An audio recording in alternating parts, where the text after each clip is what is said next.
देखिए, जो ट्रांजैक्शन सामने आए हैं उससे देश की जनता महुआ मोइत्रा से कई सवाल पूछ रही है, क्योंकि एक तरफ वो फर्जी केसेस सोशल मीडिया इन्फ्लुएंसर्स और सोशल मीडिया पे कॉमन लोगों पर डाल रही है, पर अब देश उनसे सवाल पूछ रहा है कि क्या उनने विलफुल टैक्स इवेजन और abetment under the income tax act तो नहीं किया। मैं क्यों कह रहा हूं, जो ट्रांजैक्शन सामने आए हैं उसमें एक व्हाइट लिली कंपनी जो पिनाकी मिश्रा के 2014 के पब्लिक इंटरव्यू के हिसाब से एक ऐसी कंपनी है जिसका कोई बिजनेस ऑपरेशन नहीं है। पिनाकी मिश्रा महुआ मोइत्रा के हस्बैंड है, तो व्हाइट लिली महुआ मोइत्रा को प्रोफेशनल फी कैसे दे सकता है जब व्हाइट लिली का कोई बिजनेस ऑपरेशन नहीं है। Was White Lily used as a front in order to commit willful tax evasion?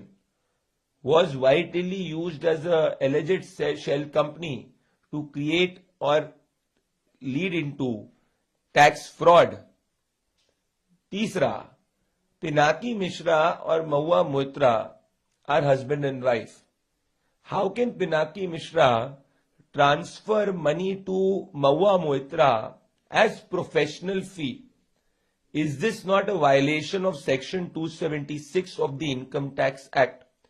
ये तीनों सवाल के जवाब महुआ मोइत्रा को देने चाहिए, क्योंकि ये प्राइमा फेसी सवाल ये पॉइंट करते हैं कि क्या महुआ मोइत्रा ने विलफुल टैक्स इवेजन और abetment under income tax act तो नहीं किया है।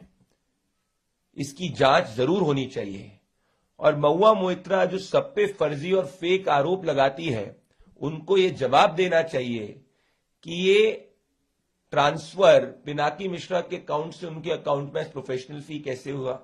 व्हाइट लिली जो एक शेल कंपनी या एलिजेड ऐसी कंपनी है जिसका कोई बिजनेस ऑपरेशन है ही नहीं, जो खुद पिनाकी मिश्रा स्वीकार करते हैं, तो फिर वो व्हाइट लिली महुआ मोइत्रा को पैसे कैसे ट्रांसफर कर रही है। All of this prima facie points towards the case whether Mehua Moitra used all these transactions as a means to evade the income tax, commit an income tax fraud, and also violate Section 276 of the Income Tax Act. अगर महुआ मोइत्रा इन सवालों का जवाब आने वाले 48 घंटे में नहीं देती है तो इससे ये स्पष्ट हो जाएगा कि चोर की दाढ़ी में तिनका है।